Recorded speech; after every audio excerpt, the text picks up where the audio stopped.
Well, I can see that we're live, but I don't think we have a quorum yet. Is that accurate? We see a few people in the waiting, well, in the attendee, so we're moving them over to panelists. Thank you.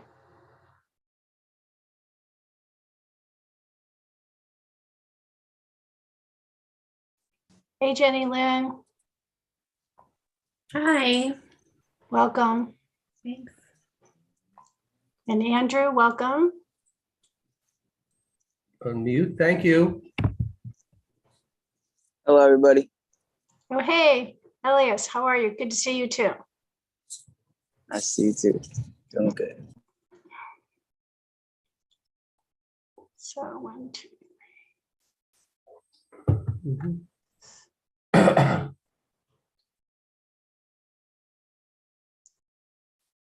Mhm. Hello, Mansa, welcome. Doing well, thanks. Good to see you. Well, it looks like we have 6, is that right? So we have a quorum and we can get started? Is that accurate? Yes. Okay, great, thank you. Well, so I'd like to welcome everyone. I'm really glad you're here. And we're getting rain, which makes it even more special.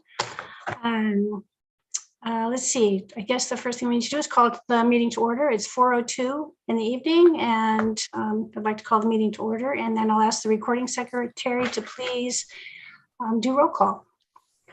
Chair Bailey, Here, Vice Chair Minor, Here. Member Smith, Here, Member Hennett, Here. Member Atkinson, Here. Member Holmes, Here. Member Caston. Here. Let the order reflect that all committee members are present. thank you. So we just have a little bit of housekeeping to remind people of. Please keep your audio on mute unless you're speaking.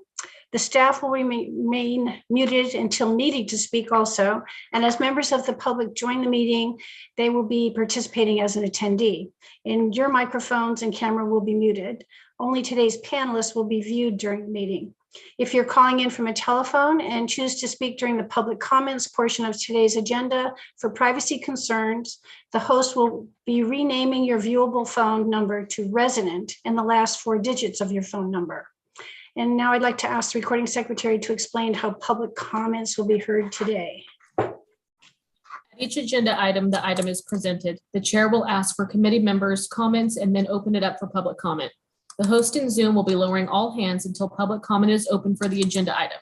Once the chair is called for public comment, the chair will announce for the public to raise their hand if they wish to speak on a specific agenda item. If you're calling in to listen to the meeting audibly, you can dial 9 to raise your hand. The host will then call on the public who have raised their hands. Public comment will be limited to 3 minutes and a timer will appear on the screen for the committee members and public to see. Once all live public comments have been heard, the meeting host will read emails submitted. If you provide a live public comment on an agenda item, but also submitted an email, your email comment will not be read during the meeting. Additionally, there is 1 public comment period on today's agenda to speak on non-agenda matters, which is item 2. This is the time when any person may address the committee on matters not listed on this agenda.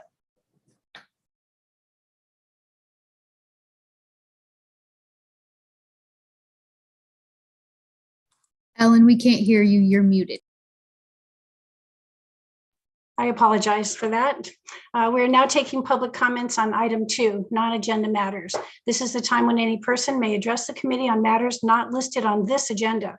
If you wish to make a comment via Zoom, please raise your hand. If you are dialing in by telephone, please dial *9 to raise your hand. And then can you let us know, host, if we have any members of the public? No emails were received, and I see no hands raised. Okay, great. Well, let's move on to approval of the minutes from our previous meeting. We need a motion to approve the minutes from the last meeting or the notes from the last meeting. Can someone? I move to approve the minutes from the last meeting. Great. Thank you. That was Nick. And then can someone give us a second? A second. Thank you, Yvette. Okay, great. Then let's go on to scheduled items now. And we will have, I'm calling for item 4.1, which is the fiscal year 2022-23 Measure O proposed budget. And we have presentations, I believe. Who's going first? Hello, I'm Veronica Connor, and I will introduce the item today. I am the budget manager here at the city, and just want to thank everybody for being here today. This meeting is an annual meeting that we do to go over the proposed fiscal year budget for the upcoming fiscal year. Each department will have a chance to present their budget, and this is the committee's opportunity to look at the budget and ensure that it is in line with the Measure O ordinance. So before we jump in, I also just want to note that there is an attachment on the agenda called the Fiscal Year Implementation Plan. This is a detailed line-by-line overview of the budget, and we don't intend to put this up on the screen and go through it line by line. If anybody wants to, we certainly can. But in the slides ahead in this presentation, there will be more of a summary view and an overview. So the departments will be touching on everything within that implementation plan. So with that, I will turn it over to the departments, and I believe is Fire up first? Yes, Fire. So thank you very much. Good afternoon, Chair Bailey and members of the committee. Scott Westrope, Fire Chief of the City of Santa Rosa, and we'll be running through our proposed budget for fiscal year 22-23 with you today. And a little change for us, just so everybody's aware, I currently don't have an ASO in the department, so I'd like to thank Finance for their help on preparing this. And if I get real stumped on anything, I'll have to rely on Finance to step in and help out. So looking at the fiscal year 21-22 budget with the mid-year appropriations, we should end this fiscal year right around $4.8 million. Fast forward into the next budget year, what's proposed for 22-23, it's pretty much right down the board the same. There's some minor changes we'll talk about in the next slide, but where you'll see the big variance is the $640,000 in service and supplies. And what that is the one-time allocation of funds that we use to purchase the mobile radios as approved by the COC last month.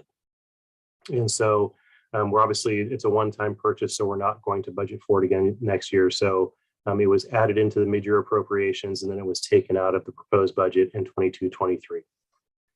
Next slide, please. So the major budget changes for the fire department, salaries and benefits increased overall due to MOU negotiations. Most of that was absorbed in the mid-year appropriations of this fiscal year. And then excluding the one-time purchase of the mobile radios and the mobile radio repeaters for about $650,000, service and supplies increased by about $10,000, and most of that's attributed to IT costs through the city. On the benefits line, you'll see that health insurance, liability insurance increased by $13,000. And excluding the one-time purchase and the mid-year allocations, the overall budget totally increased by $41,000. Next slide, please. Now where I'm a little more comfortable is talking about how Measure O is applied via Measure O is applied to the fire department. And as we all know, there's really three buckets in which the fire department is allowed to use Measure O funds. And the first one is for personnel. So currently there are 10.25 FTEs assigned to Measure O out of the fire department. We have 3 captains that are also paramedics. Those are the frontline supervisors. 3 paramedic engineers. Those are the drivers of the equipment, and 3 firefighter paramedics who sit in the back and do probably a lion's share of the work. Our training captain, who is assigned to the training facility on West College Avenue. And then on top of that, a quarter of our EMS battalion chief's time is charged to Measure O. On top of that, one thing that gets missed a lot is that our ladder trucks, the long ladder trucks with 2 drivers, those are advanced life support or paramedic equipped units because of Measure O. So there's 6 paramedics who are also charging out to Measure O. So there's a total of 15 paramedics in the organization assigned to Measure O. Sorry. Next slide, please. So next, talking about fire station construction. Historically, Measure O has been used for the construction of Fire Station 5 on Newgate Court, 10 in the Southwest, and 11 in the JC neighborhood. Currently, we just purchased property for a new Fire Station 8 in Roseland We still need to fund a Fire Station 9 in the southeast. And then there's funding in Measure O that goes towards the permanent fire station at the Fire Station 11 site. It's currently a modular building. It needs to be retrofitted into an actual building instead of a modular. So that's what we've been using for. One thing that we've been talking about, not only with the COC, but also with the town halls, is that the issue we've run into is the 2004 sales tax measure. That's great and it helped us a lot early on, but construction costs have far outpaced the revenue that's generated by Measure O. So what you see in our reserve fund balance is essentially there. So we can leverage those funds to either purchase property, or if we need to fill a funding gap on building a fire station or retrofitting a fire station, we can use those funds there. Next slide, please. And lastly, the fire department can use Measure O funds for special equipment for emergency response. So we've used it to purchase Type 1 fire engines, which are the fire engines you see driving around on the street 99% of the time. Type 3 fire engine, our command vehicles for those were purchased out of Measure O, and some of the swift water equipment that we have. And then, as this CSE knows, we purchased 55 dual band mobile radios and 8 mobile repeaters. That's really going to enhance our communication ability, particularly in the wildland environment. That passed through council, the purchase passed through council, and the purchase order is in. So hopefully, if we're not too jammed up by the supply chain, we should see those delivered hopefully this year. And with that, that is the end of our presentation, and I'll turn it over to the chair for any questions or comments. Thank you, Chief Westrop. And are there any questions or comments? Yes, I have one. Is the new fire station being planned and to be built in Fountain Grove? Is that coming out of a different bucket like FEMA? Correct. So the funding allocation for the new Station 5, which is going to be in a different site, it's not going to be on Newgate Court, it will be on Fountain Grove and Stagecoach. We went through and just actually closed escrow about 2 weeks ago on the piece of property. So we actually own the piece of property, and there is geotechnical work going on there. But that's not going to be funded out of Measure O. It's actually funded through a block grant or a community development block grant in mitigation and disaster recovery. So it's actually state money coming in to build that fire station. So it comes from the feds through the state to us. So it won't be used, Measure O funds won't be used for that. We are able to fund that through higher levels of government structure. Thank you. Are there more questions or comments? I have a quick question for the chief. What's first? Thank you for your service to the community. It's much appreciated. 2017 still weighs heavy on my mind. Maybe some of the other residents of Santa Rosa. So we appreciate it. My question is, what are command vehicles? Are they different from the fire trucks that we see? Yeah, the command vehicles are what I drive, what my staff drives. So we use Tahoes as command vehicles. So you might see us driving around in a bright red Tahoe with a light bar, but they're set up as a command vehicle because they have a lot of different radio banks, a lot of different radio setups, and obviously the light bar. And in the back, you can lift the back up and turn the entire thing into a command post. So it has slide out boards, file cabinets and stuff. There's no room in the back of those Tahoes to actually put any groceries or anything like that. It's all set up to command an incident. So we can be on the road and stop at any event and command it from that platform. Thank you, Chief. Thank you. Are there other questions or comments for Chief Westrop? Yeah, I had a couple questions, Chief. Thank you for your presentation. 1 second, I have to toggle my screen here. And I think I discussed this last time, but the process I've been using is I have the Measure O language up, the page 5 and 6, where it has those bullet points, and I just try to connect it to the budget item in the detailed budget plan. And there's a couple items that I just don't see a clear correlation. One is, it looks like there is an allocation for insurance. And is that tying into which of the bullet points does that tie into? Is that a part of firefighters, or is that a part of equipment purchases, or how does that fit into the funding allocation? So I might need Veronica to jump back in here, but my guess is, or my thought is that it's actually vehicle insurance for the vehicles assigned to Measure O. Is that correct, Veronica?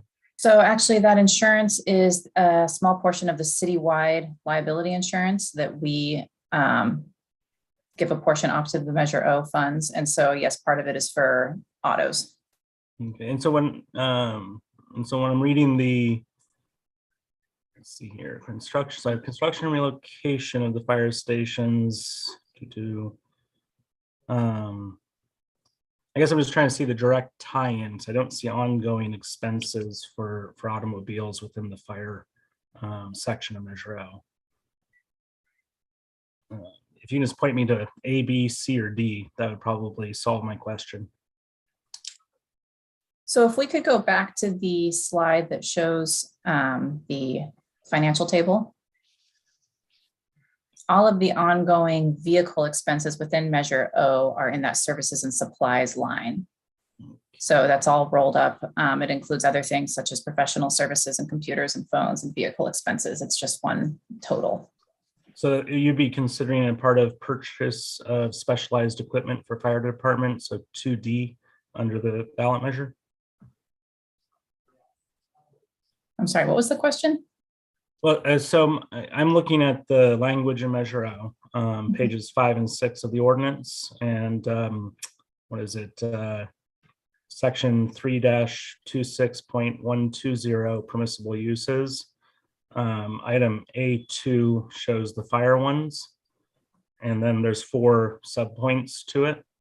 And so I'm just trying to understand which one of those 4 subpoints the ongoing insurance falls into. And the one I'm seeing that seems to be what you're saying is the purchase of specialized equipment for the fire department. And so we're considering the ongoing insurance a part of that purchase of equipment. Right. So if insurance is applied to both construction of buildings and new vehicles that were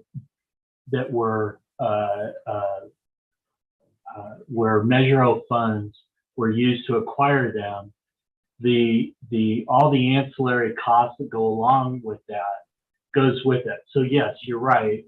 If we have vehicles or anything that's that enhancement, but whatever is associated with that cost goes forward, falls within that part of the permissible uses.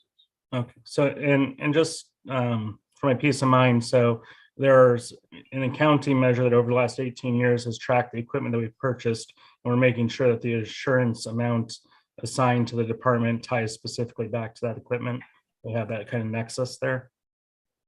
Yes, absolutely. Yeah. All right, excellent. Thank you. Those are my questions. Great, thanks, Nick. Are there other questions or comments?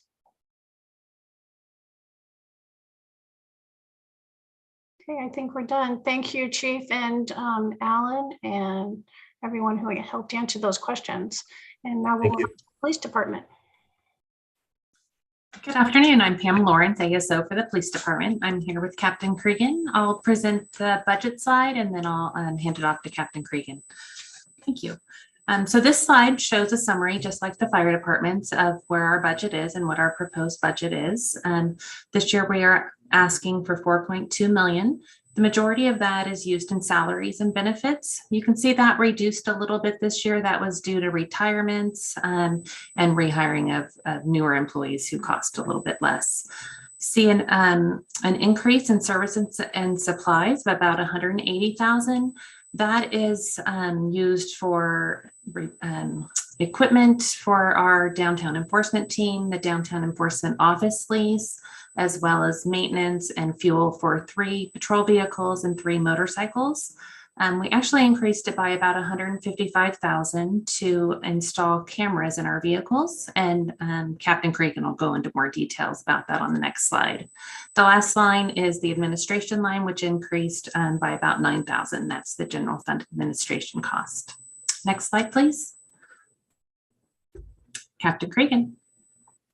Thank you, and I'll take over from here. So some of the things, ASO Lawrence explained some of the changes with the budget, but the major highlights here is, and we had gotten feedback from the Measure Oversight Committee about increasing some of our focus on community engagement, and we listened to that feedback and we made some adjustments. So one of those is creating the new 2 student intern positions with the specific focus on our community engagement. And that's now that we're dying down with COVID and we have such an interest of getting out, working with our community, hearing more some of the concerns from the community about changes that we can make internally. We're creating these 2 positions, and these for full-time students from local, either the JC or Sonoma State or any other local education services here. Also, we're going to add another important thing for us is that we've always had the Axon body-worn camera systems that each officer, uniformed officer, wears while out on patrol. But one of the things that we've heard from our community, and we wanted to respond to that, is increasing that visibility with our cameras and putting it on our patrol vehicles.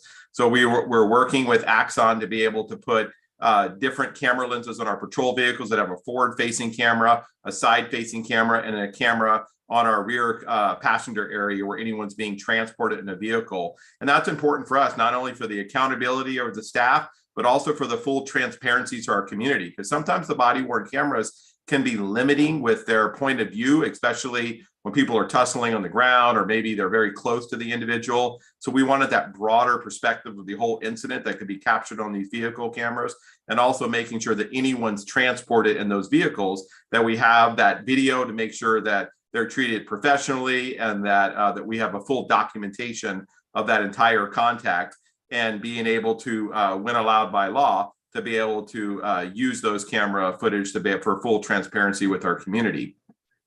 Another thing we're seeing as across America, we're seeing some of the increases with supplies and services. We saw an increase with the fleet, and that's for the vehicles specifically signed to Measure O. So in Measure O, we have 3 patrol vehicles and 3 motorcycles that are assigned, and that's some of the fleet increases specifically for those Measure O vehicles. So those are some of the major changes that we made from some of our previous Measure O budgets. If we can go to the next slide, please. So this is continue a highlight of our 16 full-time employee positions that are funded directly by our Measure O dollars. And we have in our 2 divisions of the police department that are represented here today in field services, which is like our uniformed presence out in the community. We have 1 lieutenant, and that lieutenant is assigned to our special event and our traffic division, and they manage the numerous special events that we have throughout the city at the fairgrounds and other part of our city, and then our entire traffic bureau. And then the sergeant, and that sergeant is dedicated to our traffic bureau as well as one of the sergeants of our traffic team.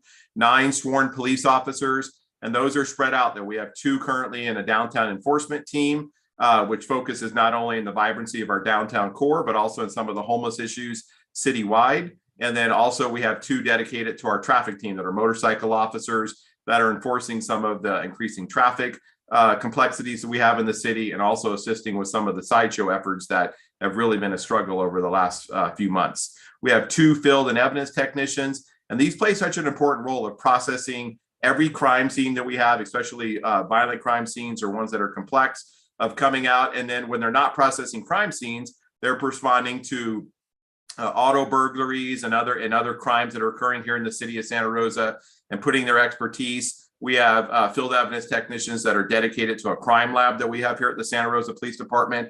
And it's very important to us of having these robust services and making sure that we're fairly and accurately collecting evidence. And so when individuals go to court, that they get the best evidence that's presented and is collected, and really the best practices methods. 1 community service officer, and the community service officer is taking non-injury collision reports, is taking burglaries, and is taking a host of other, assisting with some of our traffic like citations or parking citations throughout the city.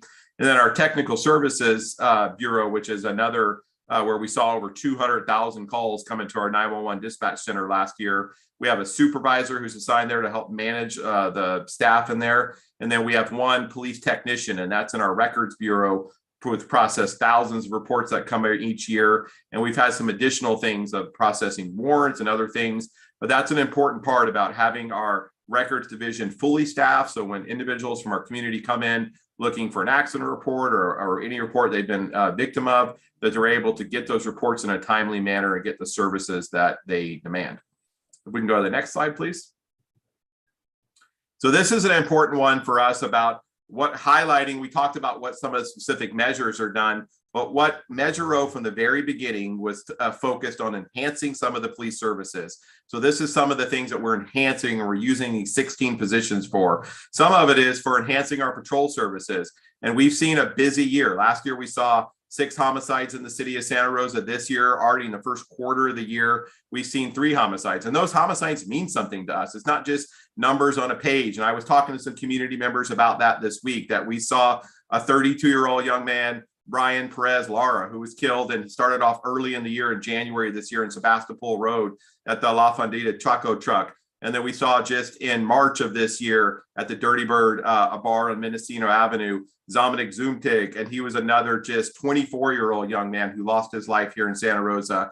And then in April of this year, had another tragic loss of a young 19-year-old man who was just at Comstock Elementary School, Connor Boondock, and lost his life. And these are more than just numbers on a page to us. These are individuals of Brian and Dominic and Connor who all tragically lost their life this year. And I'm telling you, as the police department, we're focused on doing what we can to make sure there's not another name added to that list this year, because it means a lot to us. And these Measure O dollars of having more officers who are visible in the community and working on some of these issues to really be able to assure our community we're doing everything we can to minimize some of the victimization that we've seen here in the city of Santa Rosa. With that also goes with our increasing our traffic enforcement. Very unfortunately, we've already seen 4 fatal collisions this year. And again, that means a lot to us. And it's something that we want to be able to put the resources, and some of it's going to be traffic enforcement. Some of it's going to be getting out there and doing education on some of how to be safe with traffic, and working with local schools and working with different areas about how to get people to be aware of some of the bike zones, and especially the school corridors where we have young people going to school in the morning, or especially as we get closer to the summer rolling around. Community engagement. And this is something that we heard loudly from the individuals here on the Measure O Oversight about, is increasing some of the community engagement, increasing our work with the Violence Prevention Partnership, and working on some of those upstream approaches to be able to address some of the issues in the community. And we know very well here at the police department that we're not going to solve all the violence reduction and some of the gang issues or traffic issues only with enforcement. We're never going to arrest our way out of these issues or solve all the traffic issues just by writing citations. So we really know of working ahead with Magali Tellez and her powerful group, and working with Rec and Park and some of our other key partners. It's really important to us, and increasing that community engagement, being more visible, and most importantly, hearing from our community about things that the community wants from the police department and how we can best serve the community. Also increasing, and this is some of the things that are specifically brought out in the Measure O ordinance, about increasing our patrols of the downtown, of Railroad Square and Prince Memorial Greenway. And those are 3 key areas that are specifically mentioned in the original Measure O ordinance that we're going to focus on. And a new one that we have now is the Smart Railway. And that's going to be another area that we've seen some safety issues that have popped up with fatalities and other issues that have occurred on the Smart Railway. And that's where we have our downtown enforcement team, which is funded directly by Measure O in part, to be able to have a presence on those railroads.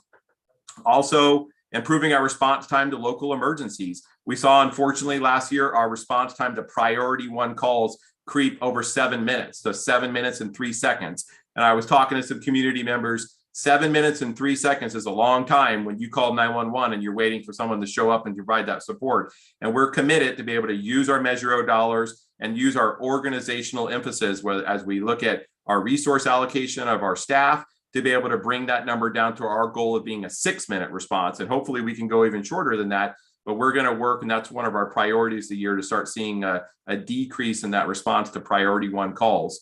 And then obviously we're going to continue working with some of our unsheltered populations here in Santa Rosa. We have key partnerships with Catholic Charities and so many other key partners, and Kelly Kuykendall from our Housing and Community Service we work with daily. And also one of the things that we're so excited this year is our launch of the In-Response Mental Health Support Team. And that's going to be a game changer of working on mental health, substance abuse, and homeless issues in our city. And we're very excited to see what some of the progress is going to be with each one of those key teams. If we can go to the next slide, please. Some of the upcoming challenges, and when we talked about some of them, but one of the things that we really experienced in 2020 and 2021 is the unpredictability of Measure O, and with how the economy going and what the collection of this money is going to be. So that's going to be a challenge. And I know ASO Lawrence spends a lot of times working with the city staff and looking about what are some of the future predictions and making sure that we stay within our budget with that. Also, Measure O is such a critical part of the police department's budget with 16 funded positions. It'll be crippling us to lose some of those things. So it's something for us to look at. And with that comes for us with the Measure O sunsetting in March of 2025. And I know just last week we presented to the Oversight Committee on some of the challenges that are ahead. And we're really working on some of the community education of understanding what the community wants to see in a new Measure O that goes forward before the community and the ballot coming up in November of this year.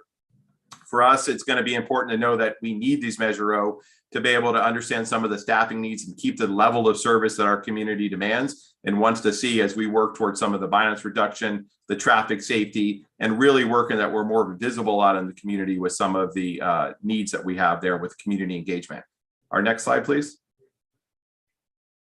So I'll turn it back over to Chair Bailey with any questions that you have on the presentation or any of the changes that we've made to our budget. Thank you, Captain Cregan. It was a great presentation, and it's good to hear all the things that have changed since the last time we met. Do we have any questions or comments for Captain Cregan? I have one. Andrew Smith here. Captain Cregan, just a general overview for the police department. What system does the city use to track all the data you get from the cameras and other documents that you referenced? Is it a central system that the city owns, or is it a service that Santa Rosa subscribes to? So are you specifically talking about the body-worn camera systems and then the fleet system that we'd be purchasing? Yeah, things like that. You know, where is it stored, and how do you actively quickly get the data when you need it? Yeah, it's part of our contract with Axon. So our camera system, both for the body-worn camera and the vehicles, we have a thing called evidence.com, and it goes to a cloud-based service where we're able to track, and it automatically downloads. So when the officers come in and plug in their cameras, it automatically downloads to this evidence.com, not only for secure tracking for us for evidence purposes, but so supervisors have access to be able to report that. And the same thing happens that we'll build a system when the vehicle comes into the back lot, it automatically downloads that. So that way we assure that every video is being downloaded for full transparency. And then important thing for us is that accountability. So supervisors can do spot checks of that work. And then for the district attorney can have now a full accounting of what occurred, both from the personal body worn camera and the vehicle, whatever the crime that we may be investigating is. Thank you. Are there more questions for Captain Cregan? Yes. So I really appreciate the detailed list of the enhancements due to Measure O that the police department is doing, and especially the community engagement. I think that's really important for that to be highlighted. And then the other question I have is in relation to the cameras that will be put into the vehicles.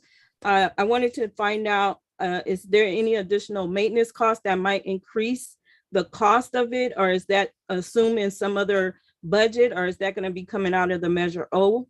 I'll pause, but I do have another question. So ASO Lawrence might be able to weigh in this, but I believe we have a 5-year contract that would include the maintenance of that, but she's a lot more familiar with it than I am.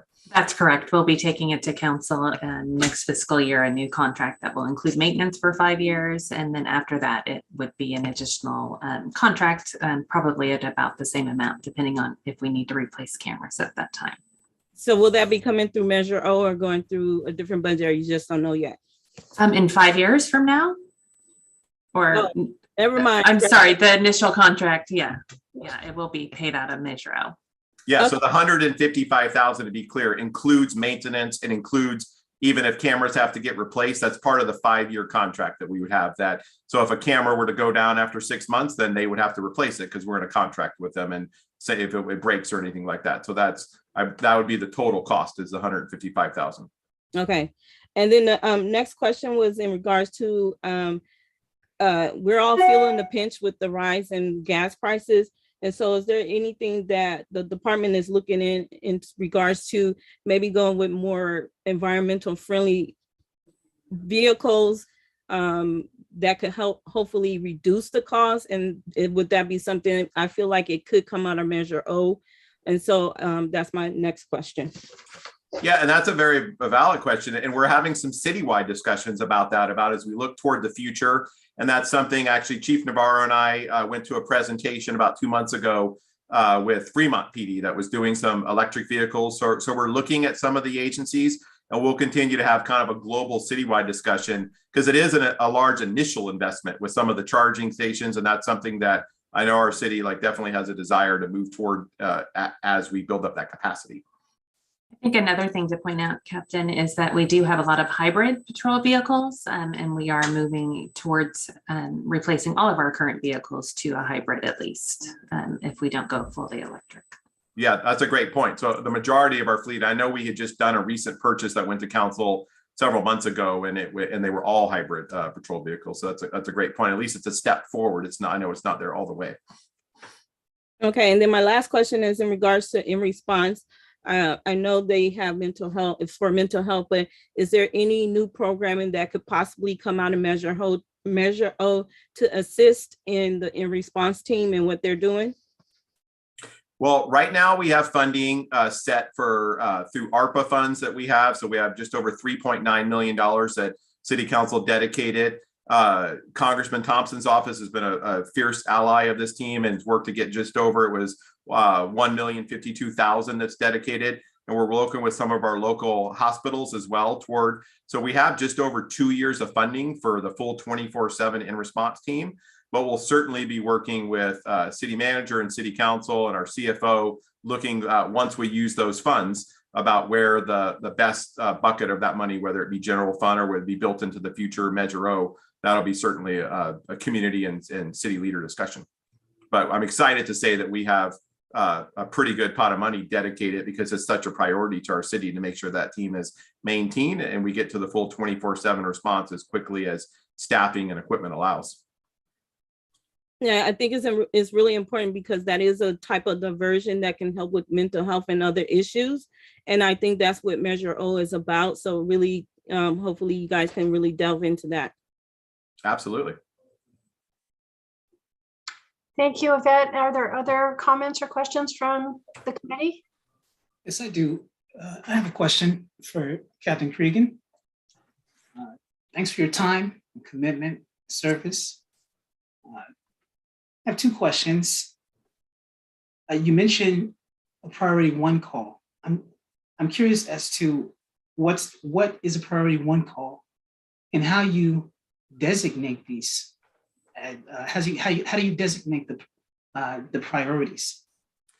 Yeah, absolutely. So our dispatchers have like a triage of calls. So we actually have 4 levels of call. And a priority 1 basically in summary is like an emergency call for service. So something that's urgent and it immediately needs an officer. Our priority 2 would be like, all right, this is like someone's like maybe yelling in a store or something like that or causing a disturbance, but it's not an emergency. So that would be a priority 2. A priority 3 is like, hey, a cold burglary report, meaning that, hey, I came home and I was going on vacation and someone broke into my car. So it's like, okay, we need to get there, but it's not like we need to rush there. And our priority 4 is like, hey, someone needs a call back on a community issue. So really that priority 1 is what we consider like an emergency call for service, that we need to get someone there as quickly as possible. And this needs an immediate police response.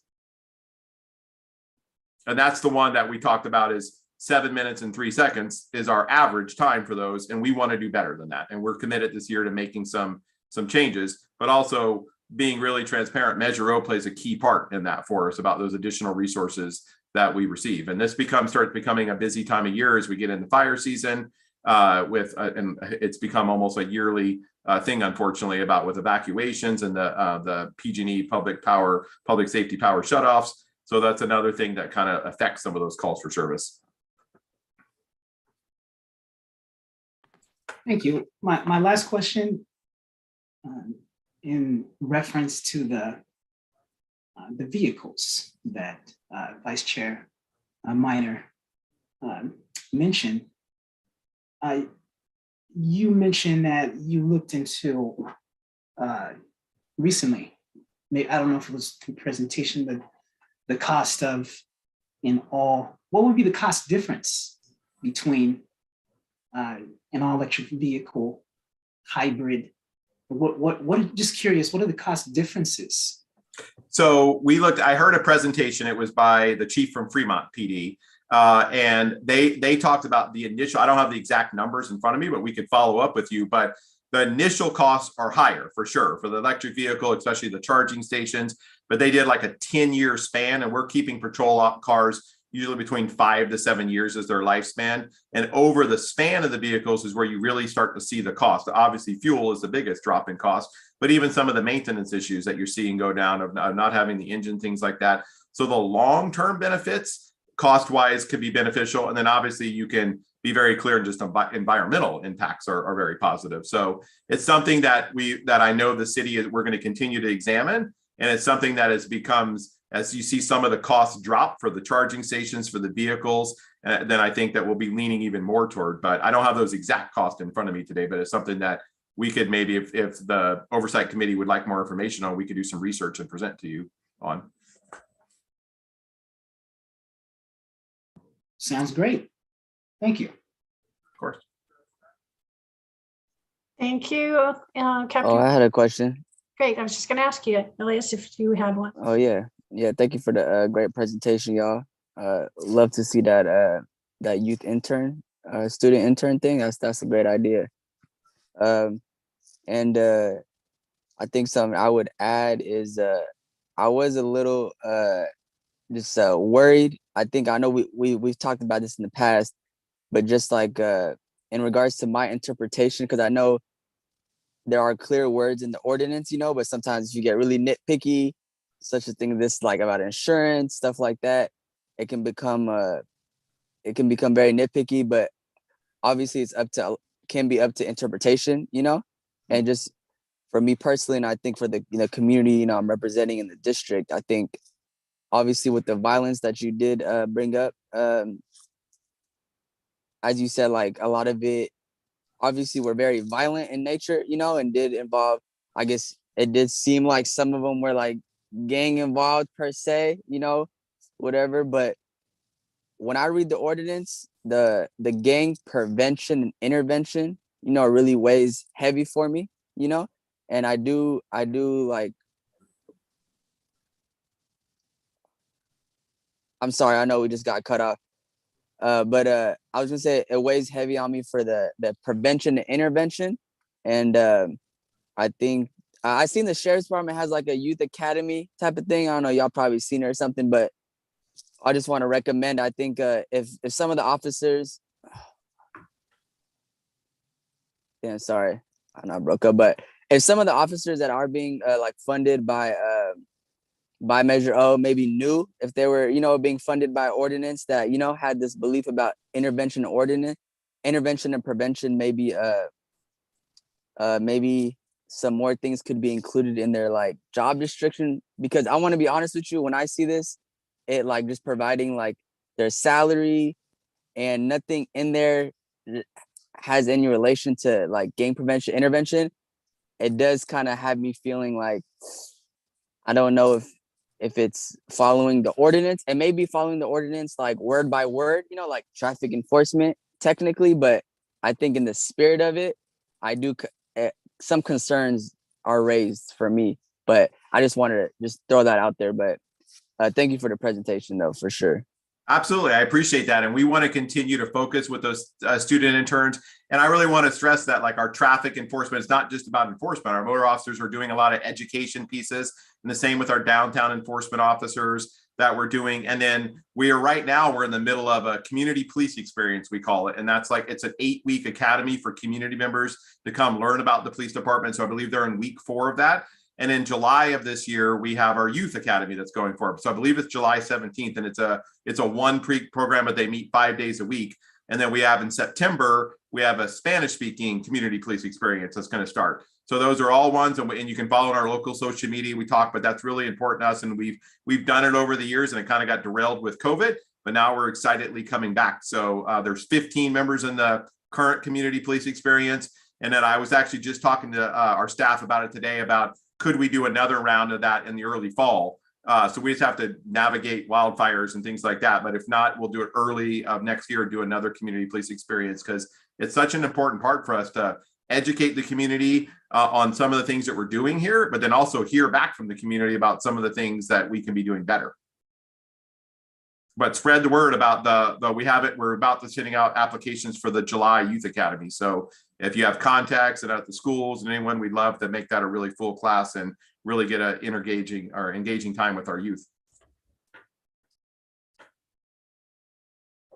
Thank you. In fact, Chief, or not Chief, I'm sorry, Captain. I wonder if you could put the information, someone could put the information somewhere in chat so that, because I know there are people on the screen who might have young people they'd like to invite to something like that.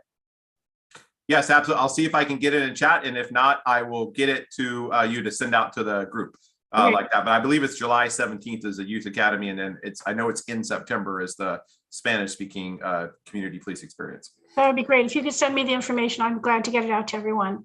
Awesome. Thank you. And share it to people that I know also, aside from a committee. So thank you very much. Are there other questions or comments for? Yeah, I had a couple questions. Thank you, Captain, for the presentation. It was excellent. I just had a couple questions. You referenced the goal of reducing the response time from 7 minutes and 3 seconds down to 6 minutes. Is that a 1-year goal, or is that kind of a more short, a little longer goal? It's an immediate desire to start working toward that, but it's a permanent goal. We don't want to ever see go before 7 minutes again. Like, that's disturbingly high for us, and we're committed to looking at how we can utilize our resources and to be able to drop that. And we're having internal discussions with our dispatch procedures, with our response to the calls, and how we allocate staff throughout the city. Another important part of us that we want to do is work toward increasing some substations across the city. Right now, we have just one substation on Guerneville Road. So our primary focus is to get a substation open in the Roseland community. And that not only to be able to have where Roseland residents have a more accessibility of coming in and engaging our staff, but also to help with our officers of not driving all the way back to the station to process reports or evidence, that they could do that at the substation and be able to respond more quickly into our community. And then our second one would be looking at one of the east side of Santa Rosa somewhere again to help. And that'll be one of our goals toward increasing community accessibility, but also decreasing our response time to emergencies. Excellent. I appreciate that. The response times are really important, and it's good to see that called out. How are you going to be tracking that metric and reporting back? Are you reporting back to the council on it, or is it an internal thing with the city manager? How's that progress going to be managed? The most visible one is we put it in our annual report. So actually our annual report is going to be coming out within the next 2 weeks, and it has a lot of data, but it lists our response time for priority 1 through 4. So it lists the average. So that's one where you're guaranteed to get it every year. We do talk often at our council budget process. So this year it'll be May 10th and 11th that we're going through our budget process, and it's often discussed the council as we look at some of our staffing priorities and future funding. So that's another opportunity. But certainly if Measure Oversight would like some more information, that we could schedule that through the years and be happy to present to the Measure Oversight Committee later in the year if there's a time and place that you guys would like to see that. Well, I'm always glad to see it, but I think obviously it would be best probably utilized by our policymakers instead of us finance folks. So and kind of on that topic, to get into some of those unfortunate nitty-gritty details of the ordinance, a couple questions on the line items. For the community service officer, my understanding is that position specifically supports traffic services. So that would be a part of the police and traffic control services as a part of the measure. Correct. So I think it could be, that's the primary thing, that they're directly doing traffic, like parking citations. They respond to collisions. They take all collisions reports. So that's one of the primary ones. That they also assist with it says police patrol services. Part of that, they're part of our field services division. So they're responding out in uniform and assisting our officers with calls for service and those reports. Excellent. And then on one of the slides, you had referenced the smart tracks, essentially the rail line, as one of the specific geographic regions for the measure. I know it's not specifically referenced outside of Railroad Square as one of the geographic focuses. So is that considered a general police service under 1A? Yes, I agree that's a general. And the reason we put it in there is that it wasn't specifically smart, obviously, because it wasn't in creation in 2004. It does run through the Railroad Square area and intersects with the Prince Memorial Greenway as well. So it's just a direct nexus to some of those areas that we're heavily patrolling, and those three are specifically called out in the measure ordinance of the downtown, Railroad Square, and Prince Memorial Greenway. Excellent. And similar with Sebastopol Road, I'm hearing you say that sounds like it'd be a general police service to increase that. Correctly, and that would be like the number A under in the ordinance of, just like it says, police patrol services. And so that's an important part of us patrolling the Rosen community, as it is with all areas of our community, to make sure they all get an equal level of service. Excellent. And then the last one, especially because it's a new one, and I always like to make sure we have a good foundation for anything that we're doing new. For the community engagement intern positions, I see two places where it might be going in there, either police support services or as a broad definition of kind of the gang enforcement school resource services definitions. How do you see it fitting into that language? Yeah, I think it really supports a lot, like with our police patrol services, because we're getting more feedback in community about where do you want to see us allocating our resources. And sometimes we're saying, hey, we're in the downtown and we're here. Hey, we want more presence on Stony Point Road where speeders are, for whatever homeless issues, whatever. So it plays into better educating us about where to put the patrol services. I also think the same thing with traffic. They're going to play a key part with hearing about some of our traffic concerns, go to some traffic safety days, work with our local schools about traffic safety and like the school corridors. So that'll be a big part of it. And with gang enforcement, we talked today, we can't only be focused on the enforcement side of these issues, that it has to be on the education, and that's talking about the prevention and intervention, and our interns are going to play a key role with that. And I think they'll work very closely with the Violence Prevention Partnership and some of their things. And just Magali and I were just talking this week about several events that we have coming up that we're going to have tabling with both the police department and in response, and these community engagement officers. That's exactly where they're going to be. They're going to be working there with us at our site at those events. Excellent. Thank you. I really appreciate the thought that you've put into being able to expand into that area within the guidelines of Measure O. So thank you. Absolutely. And do we have any more questions or comments for Captain Cregan and ASO Lawrence? Not seeing any hands. Thank you both very much for your presentation and answering your questions. And it was a really good presentation. And thank you to the committee for all of your interest and taking this very seriously. It's really important to the whole community. So appreciate that very much. Thank you. And now I believe we move on to Recreation Youth Services. Yes, good afternoon. I'm going to go off script for a second. Watching the presentations, have noticed how many times the members of the Oversight Committee have taken to say thank you to the staff for the reports and everything. And I just want to point out that we're doing our jobs, and a thank you to all of you, because you're volunteering to serve a very important Oversight Committee that builds trust with the community through accountability. So a big thank you to all of you. We've got a full Oversight Committee here for this meeting today. So start off with saying thank you. Also with Recreation, we're going to do our presentation a little backwards, because I'm so excited to talk about where we're headed that I wanted to get into the story before we got into the numbers. So I'm going to kick off with where we're headed in Recreation with Measure O and with Neighborhood Services.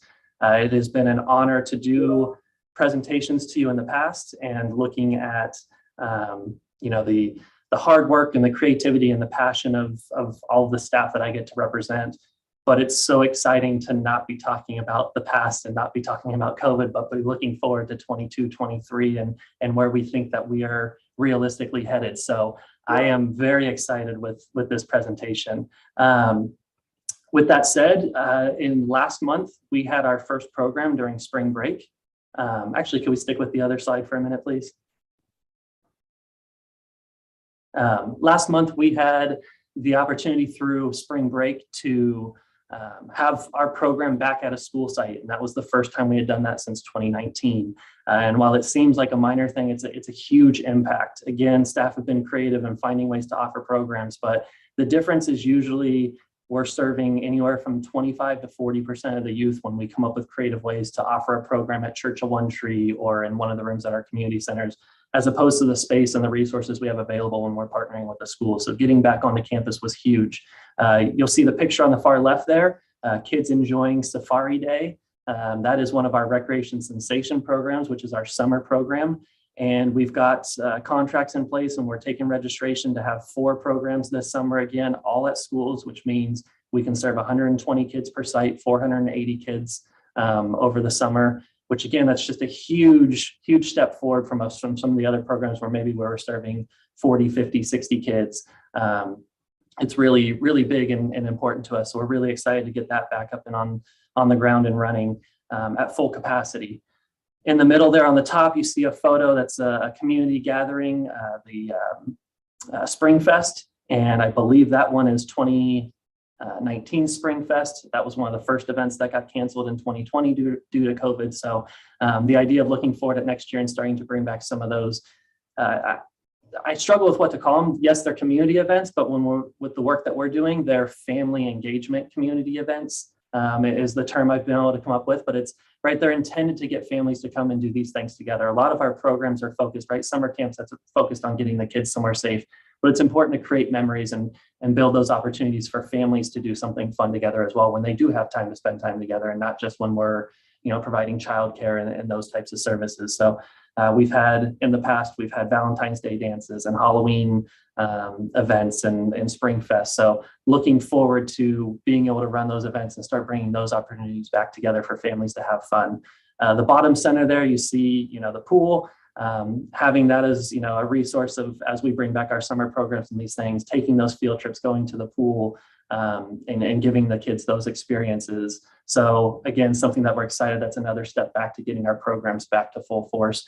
And on the right side there, you see, our sports programs are, and what I want to stress there is, again, the creativity, what we've done in the past of having smaller sports clinics and things so that we still have those opportunities for kids, but getting back to running our full leagues. And I, that picture there showing the kids as a team in a huddle with their coach, the coaching, the mentoring, that whole piece of it, that there's just an element that's so exciting to see come back with junior warriors and dance and cheer, futsal, all those different programs that are offered and to get back there and offering those in the gymnasiums and the different space that we haven't been able to use these last few years. So with that said, that's the story of where we're headed with 22-23. And now I will ask Jason Parrish to jump on. If we go to the next slide, we can look at the number side of it and what that looks like.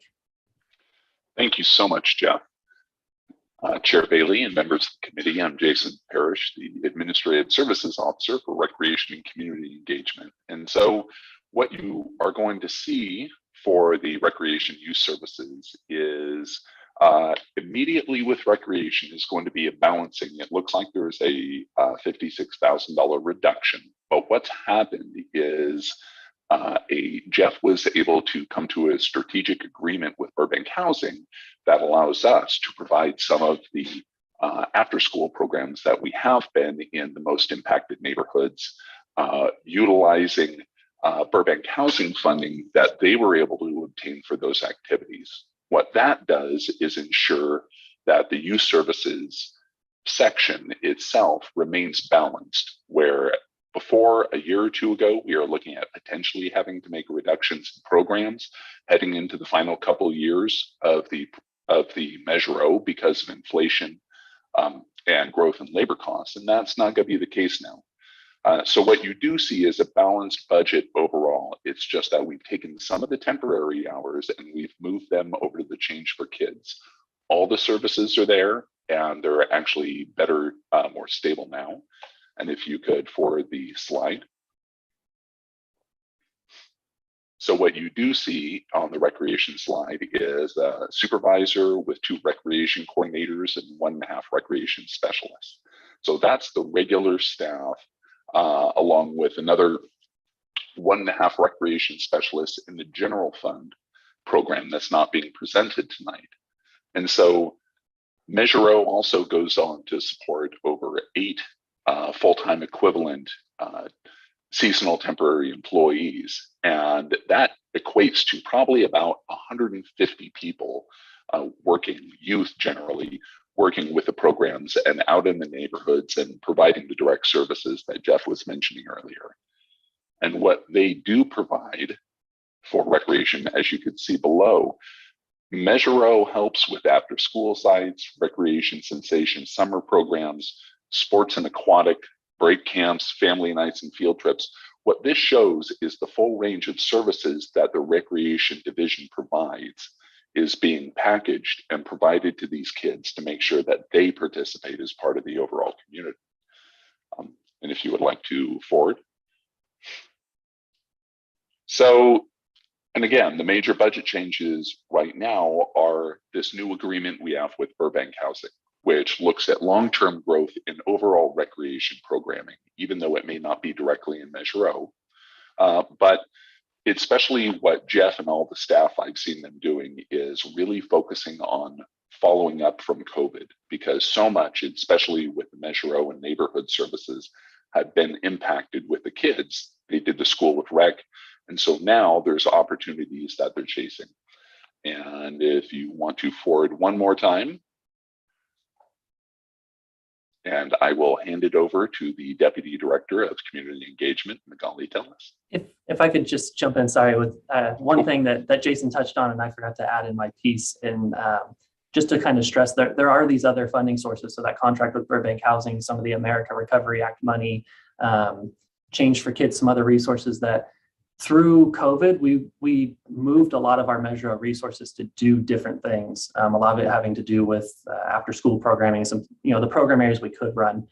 What we want to do is, as we move back, we want to do everything we can to not have to stop doing what we were doing to move Measure O back. So the Burbank Housing and these things are huge, that we're going to be able to continue to do a lot of the stuff that we were doing during COVID and special COVID programs, while we're also taking away that Measure O money and bringing back some of those programs that we had to close to it. So it's exciting that some of these other opportunities have come up at the same time, that we're able to really expand the services that we're providing next year, not just because of COVID, but because we have some other resources that are non-Measure O resources that allow us for Measure O to do what it was doing before the pandemic. So it really is exciting to see more programs being offered instead of just shifting resources from one program to another. So I do have a question before we go to violence.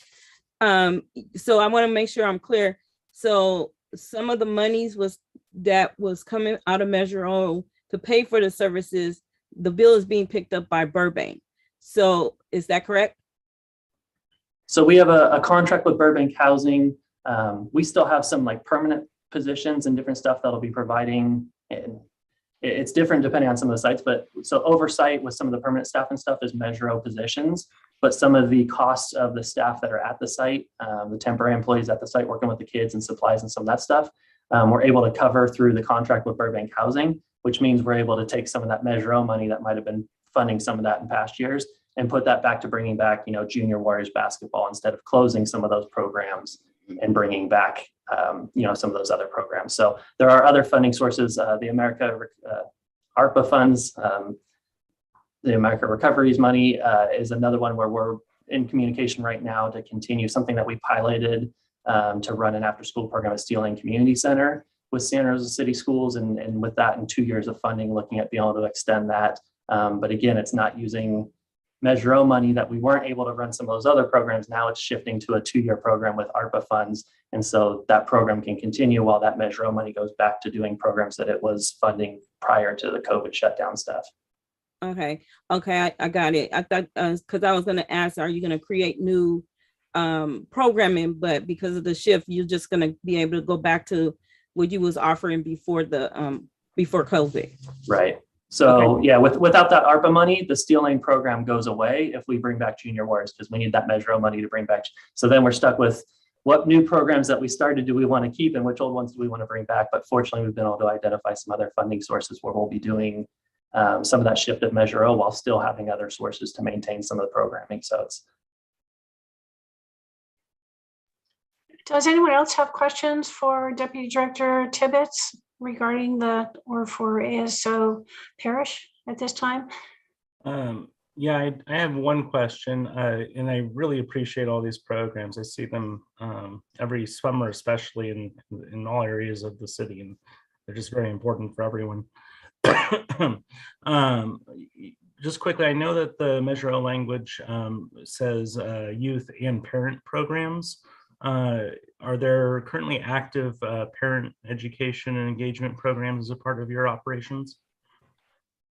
So not as a part of our operations, but again, the violence prevention, which is about to present along with recreation, right? It's kind of at one point we were all under the same umbrella, and organization things, there's been a split. So in previous ones, I've kind of talked about recreation really focusing on kind of a safety net approach of, the broad programs, and then a continuum of services through violence prevention and the choice grants and those things that they do that Magali will talk more about, where there are some of those services that you talk about. Certainly, right, we're referring to those programs. We're building relationships to these other programs where we get to know the families, the parents, those types of things, and able to refer to some of those other resources that are in the community through Measure O as well. Thank you. And then I know Captain Cregan, and I think it was a previous presentation, talked about the wraparound services as a part of the in-response program. Is there access or a similar type of wraparound service when folks in your youth programs are identified as needing help for other reasons, such as homelessness or abuse or those types of things? Is there some type of access to services? Yeah, so again, that works through the violence prevention partnership. It's so important for recreation to be a part of the operational team and the policy team, and I was involved very heavily in working with Magali and her team, because again, right, we're not going to be able to provide in recreation. There's a certain thing that we provide. What I think is important is that as we're providing that, especially when it's the Measure O programming that have this bigger vision and this bigger goal, is that we're doing some of that relationship building and how our programs are set up. So for example, our summer camps, having the same kids every summer as opposed to a traditional recreation summer camp that's usually registered by the week. It's really important that we're doing that consistently through the summer. We're getting to know the families, we're building relationships. Then they're also in a sports program, these different things. They know some of these stuff for a really long time, and we build those relationships where we understand, okay, the situation has changed for this kid. The family dynamic has changed, whatever those things are. The number of situations, like just in School of Rec, I could think of kids, that during that program went into foster care or these different things that happen. And then, yes, we've got this whole network that we're connected with through Magali and her team and the choice grants, to have a continuum of services and not just say, well, we're doing all this great stuff to get them here, and then we pass them off and good luck, hope you make it to adulthood. It certainly needs to be that full round approach of continuing services for them and identifying changing needs, right? Us as adults, our needs change from day to day. So kids feel that as well, and so making sure that we're aware of that and how we offer our programs. And so there's training for your staff on how to assist kids, youth in accessing the next level of services if they're in a situation where they could use it. Yeah, we do some through the referral, but that is certainly a piece I'd like to build on more. I've done that in some of the other areas where it's like, well, when we do scholarships or some of those things, are we just giving a scholarship, or are we also teaching them how to, create their account and how to register for other programs or do those types of things? So I think there's certainly room for us to continue to develop and grow with that of, creating those tools. We are looking through, again, it's not a Measure O funding source, it's a separate funding source, the Change for Kids, which is the roll-up of utility bills, to possibly do some scholarships that would even potentially be outside of our own programming. So maybe it's a a monthly membership for a family to something here locally, that we could, give a scholarship and offer those opportunities, again, connecting them to more resources beyond just what we can provide. Thank you. Are there any more questions for? I keep wanting to call him Jeff. I've known Jeff forever. So Deputy Director Tibbetts or for ASO Parish. I have a question for Director Tibbetts. This is I'd like to preface this question with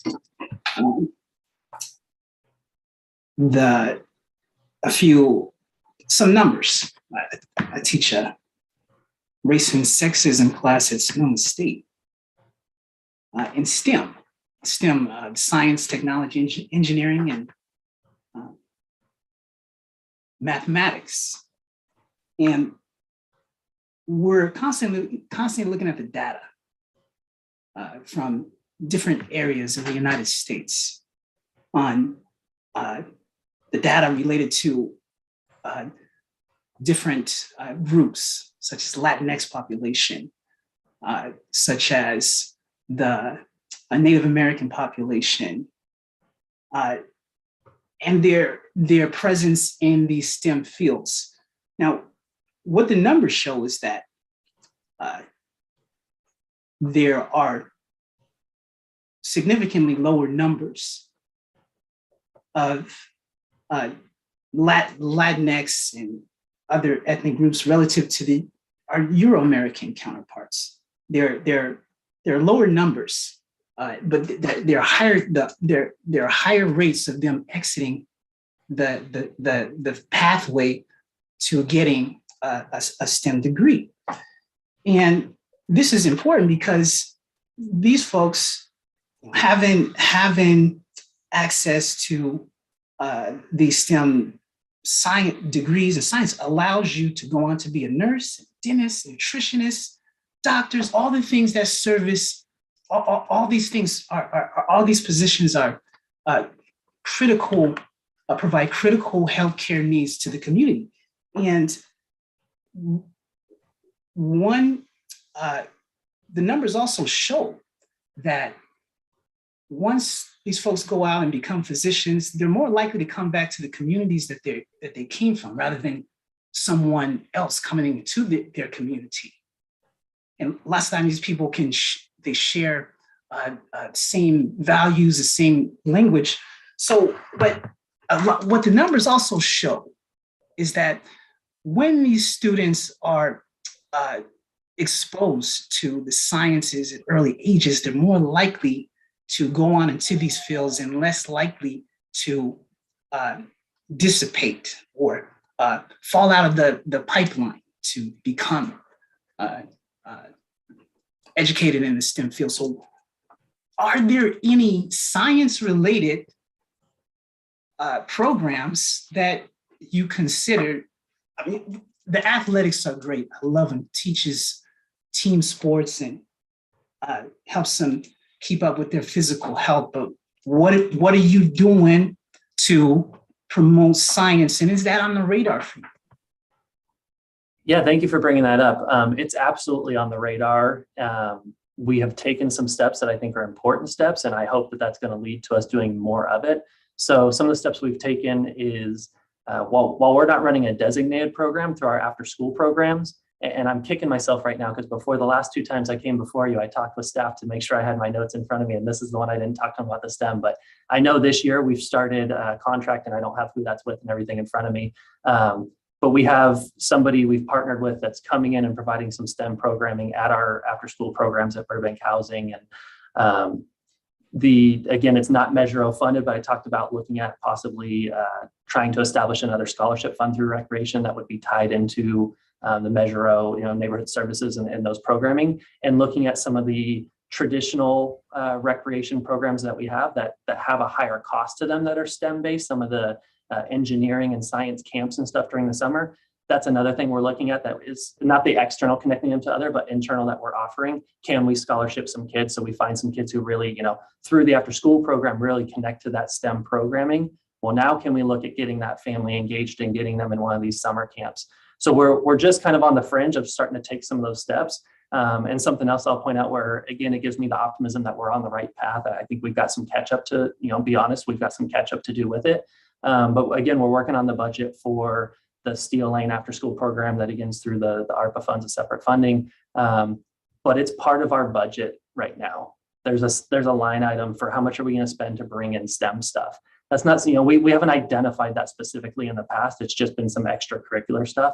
So it certainly is more on our radar than it has been. We're playing some catch up with those things. And we certainly have some goals and some ideas to help us get to those goals of exposing more children to these programs.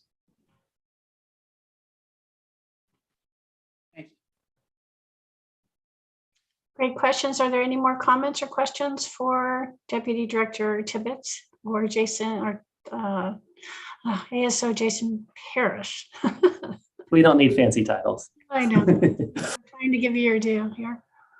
I just want to make a quick comment that I think the partnership with Burbank Housing is great, and I think very innovative. And I think in general, looking at those kind of creative funding partnerships is amazing and allows us to do more impact with these funds by leveraging those additional resources. So great job, and very, very exciting to see that all come to fruition. Thank you, Jenny Lynn. I was going to say something very similar. You said it better than I can. It's really impressive. I know the long-term relationship we've had with Burbank Housing, and kudos to the staff for keeping that going and having them see the value of the programs that they're willing to put money into. It is really amazing and wonderful. So thank you for that and all the work that you do. And I don't see any more questions or comments. Then we're going to move on to community engagement. Thanks very much for your presentation and all the work that you do. Good afternoon, everyone. Margarita is here, Director of Community Engagement. I also oversee the Violence Prevention Partnership. So if we can go to the next slide, please. I also want to note that I tried to write down some of the questions that came up, which I appreciate all of them, because I'm hoping some of them will get covered in this, but if not, like, please let me know how I can provide more information, because I am very focused on some of the things that were asked, and I want to make sure to circle back to them. Okay, so with the Violence Prevention Partnership, we focus and will continue to focus on upstream approaches to serve our youth and families when it comes to interrupting violence in our community. And with the Choice Grant Program, we've been able to award over $11 million in grants. And as you can see from this slide, the focus areas have been pretty steady in school readiness, student engagement and truancy prevention, street outreach and mediation, workforce development. These core areas have been identified time and time again as important areas to focus on. So through the work that we've been doing with our partner agencies, we learned that violence is rooted in social structures that exist in Santa Rosa, and many of which have to do with proximity and access to resources for community members. So our Choice Cycle 10 agencies have assisted us in counseling, parent education, which I know was one of the questions. We're very fortunate to be working with our CAP program, Padres Unidos, which is a parent education program, trauma recovery for youth and their families, as well as diversion and intervention services for youth, case management, training workshops, group activities. The range of care is very wide, and you can expect to see this to continue and be enhanced next year. And I also do want to circle back to the question regarding case management. I think that's a really great, I'm sorry, not case management, a wraparound coordinator. That's a really great question, and I want to make sure to circle back to that. So the Violence Prevention Partnership via our Choice funded agencies, the policy team, the operations team, as well as the crisis response team have identified an area that is critical and important to address. And that is that once the pandemic hit, many of our agencies as larger entities had impacts on budgets, as we all know. And one of the first items that had to go, unfortunately, for many of these agencies was professional development. As we all know, during the pandemic, and much after, this is the time when we needed it the most to fully understand and grasp the scope and the range of need when it comes to our youth and families. So as a result, the Violence Prevention Partnership had begun a series of conversations and workshops grounded in trauma-informed care.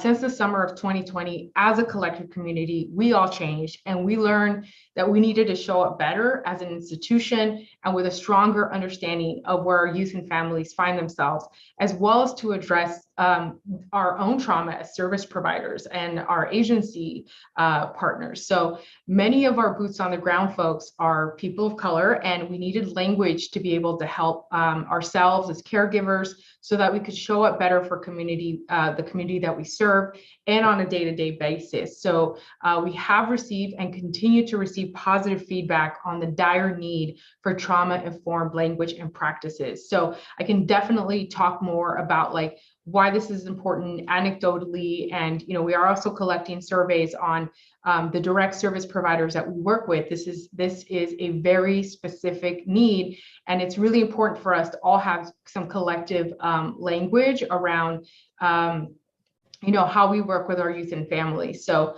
we've worked with the Hannah Institute, and on the margins, we've also been asked to continue to provide support for boots on the ground folks. And anecdotally, it's been transformational, not just for our team, but for the various city departments that have been joining us for these workshops. And we're hoping to have surveys collected on the impact and how this has been helpful and useful for our agencies that we partner with, as well as our organizations in our community. So if we can go to the next slide, please.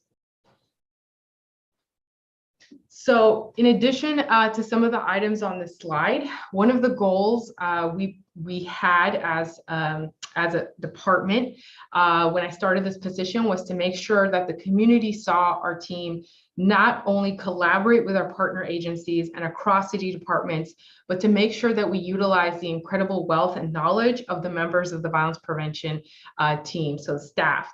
We are fortunate to have a team of staff who've been working with our community for years and have created a multitude of programs that are not only trauma informed, but are able to celebrate cultural wealth and have been building solid relationships with many community members for many years. Two of our community outreach specialists, Gustavo Mendoza and Danny Chaparro, will be running our school outreach program. So this program will run at a local middle school and high school.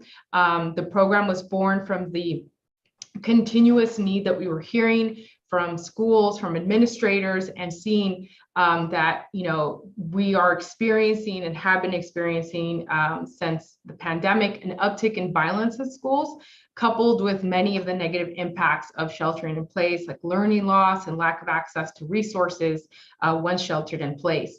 So this program will work with youth identified by restorative specialists and school administrators and personnel, teachers.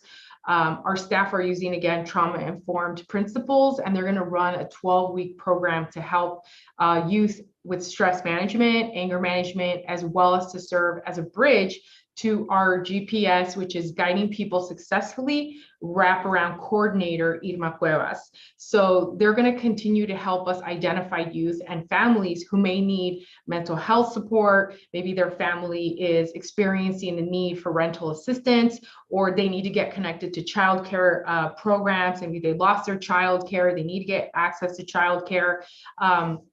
And so going back to our wraparound coordinator, which is our GPS Guiding People Successfully wraparound coordinator, she's going to be leading our staff in a collaboration with Sonoma County Regional Parks to deliver green spaces for all faces, which is an outdoor program promoting outdoor recreation and using our parks to decompress. The partnership strives to have 1/3 of the participants of these pro-social programs be probationary youth. These pro-social programs also offer youth referred by probation, schools, and communities community and their families. This is an opportunity to cultivate a support system and network with families that have similar life experiences.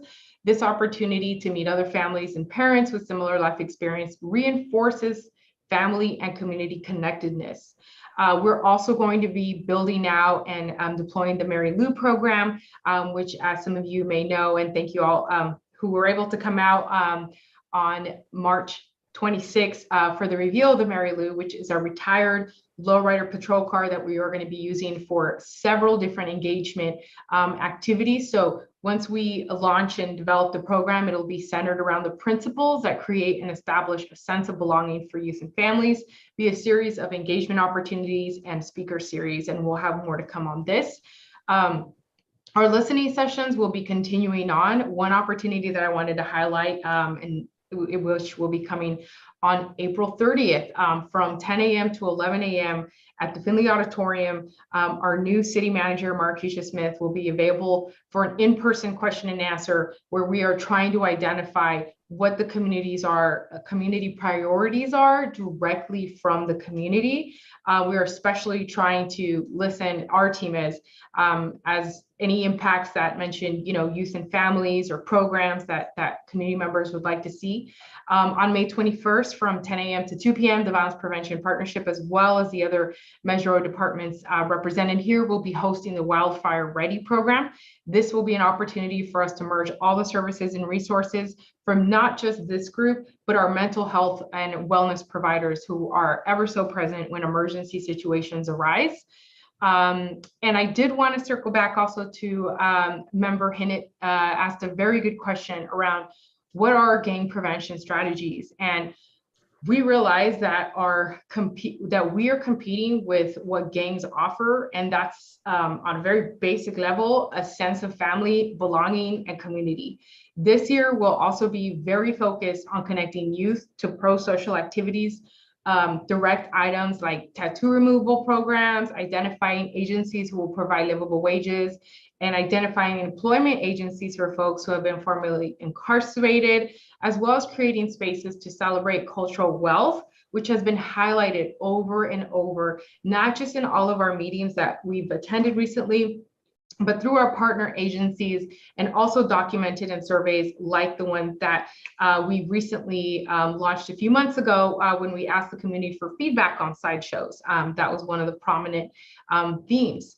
So we're a tiny but mighty staff, and we are hoping to expand capacity via our Violence Prevention Partnership policy team, who are the policymakers in our local nonprofits, superintendents, elected folks who serve youth and families. So we're looking to utilize the thought partnership and network and the resources of our larger network. Also our operations team, who are the boots on the ground folks, and most importantly, directly using feedback from the community. So that is the end, and I will actually pass it over to ASO Parrish.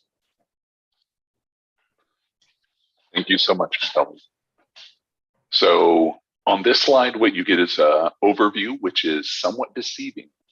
So in the first two lines for salaries and benefits, what's reflected there is the prior violence prevention manager left the city, leaving a vacant position. Magali and her team at the time, as she has said, was most in need of boots on the ground. So that violence prevention manager is underfilled right now with a community outreach specialist. And what we are anticipating is that the full violence prevention manager position will be back with us on July 1st. And so that gives Magali an opportunity to, again, bring that position back into our operation. So what you're seeing here is a temporary personnel action that took place that within the city's budget system rolls through. And so this will be corrected shortly. And what you will have is a full team as well as an additional community outreach specialist, we're hoping. If you look at the Choice Grant Program, what is reflected there is the overall increase in the program driven by the overall increase in sales tax. So the Choice Program is 35% of the overall collections of the youth services section within Measure O. And so as the sales tax goes, So go the Choice Grant Program. If you could forward the slide, please. So again, as I mentioned, there's a temporary underfill, the Violence Prevention Manager, and that position should be available and ready to fill again come the start of July. All the Choice Grant funds, Choice Grants, excuse me, are fully funded, as well as the evaluation services for the program. Especially what both sides of the violence prevention as well as the recreation side are struggling with is the reinitiation of services. They're all about people. And so as we had to stay away from each other, they had to struggle to redefine themselves, and they did so beautifully. And so now it's the re-engaging fully with the community and having the community used to re-engaging with the programs. And if you want to forward that by one slide. Questions or comments?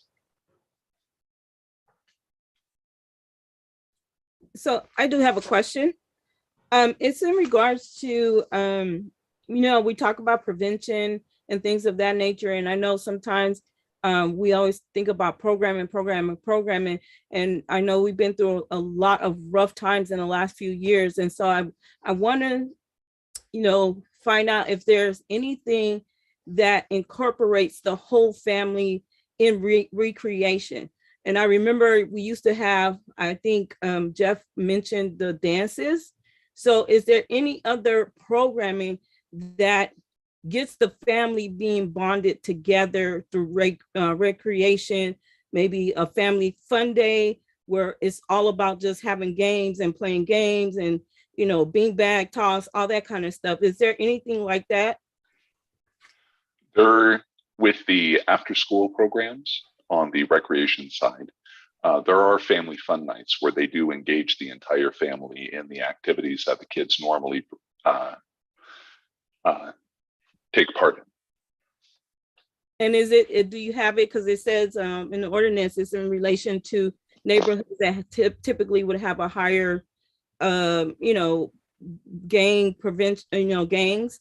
And so I don't necessarily see that for certain areas. I know they have it with programming, but not in general within the community. Like for instance, I live by Roseland, so I haven't seen anything like that where, oh yeah, that's cool, let me take my family down to the park and do something. You know what I mean? I'm looking for something like that because it's keeping people occupied, and and then also dealing with the trauma. But if you have the family involved in the activity, they might want to do more of that than to always be doing trauma.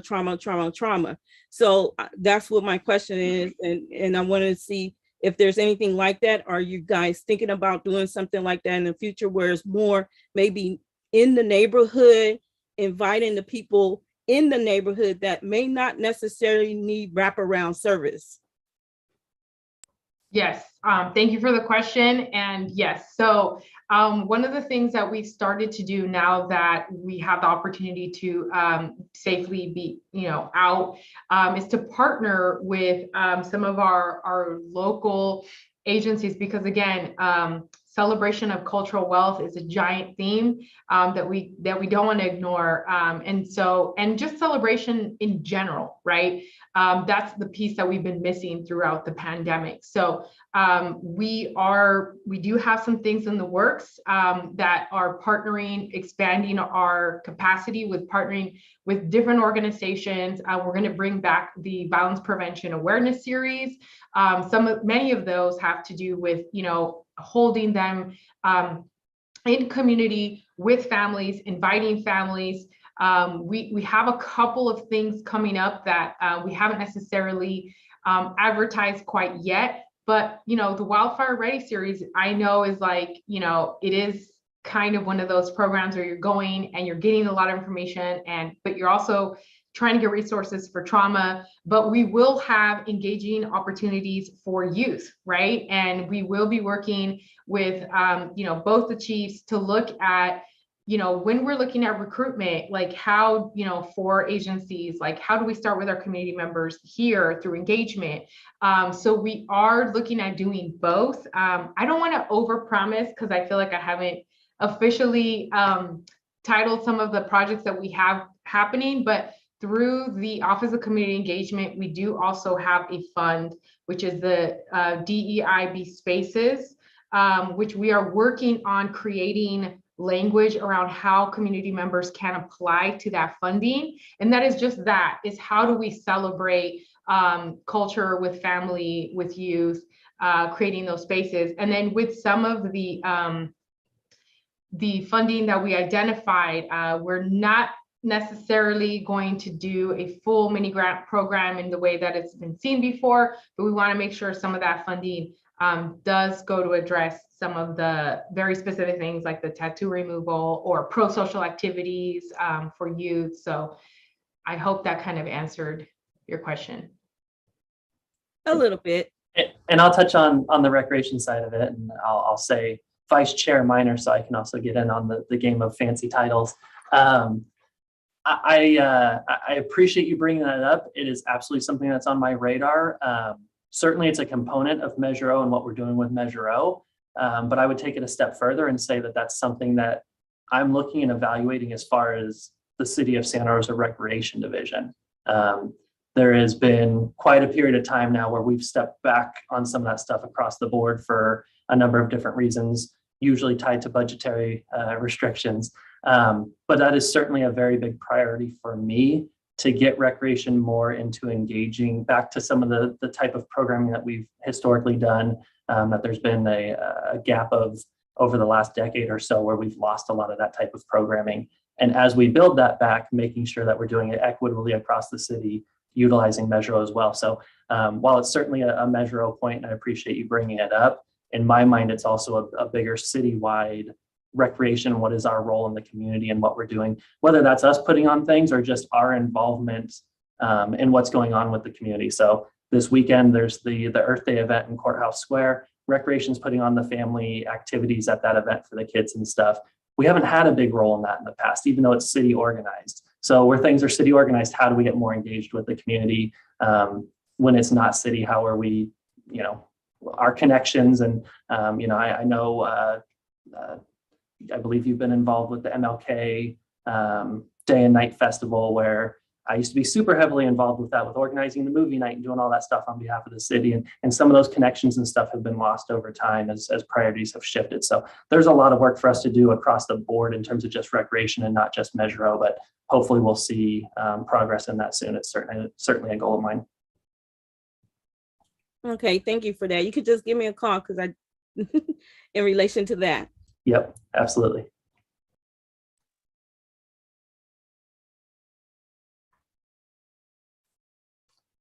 Do we have any more questions? I had a question. So a lot of times with infrastructure, sales tax measures, there's an X factor to the dollars that are raised from the sales tax. So you get X amount local, and that is leverage for matching state and federal. For a lot of your programs, it seems pretty clear that out of that 11 million over since 2006 through Choice, that's leveraged a lot of additional dollars within other organizations. Do you have a tally? Do you know what that X factor is of how much additional funding was attracted to these types of programs because of these funds? I don't believe we've actually gone through and done the tally of what all the matching funds is. What I can say is one of the most significant ongoing additions in the Measure O program has been the GPS program. And the GPS program, funded by probation department, to be able to ensure that the most impacted kids have the ability to reintegrate into their neighborhoods and to make sure they're wrapped around with services. And so that provides an entire community outreach specialist every year, just right off the top. And that's Magali and her staff are able to leverage that because of the matching opportunities from the choice grants we're already providing to social advocates for youth and the other major nonprofits in the community.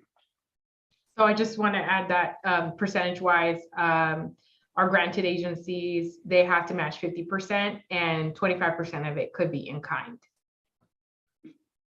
So we can assume that the 11 million was at a minimum 16.5 million in actual service dollars.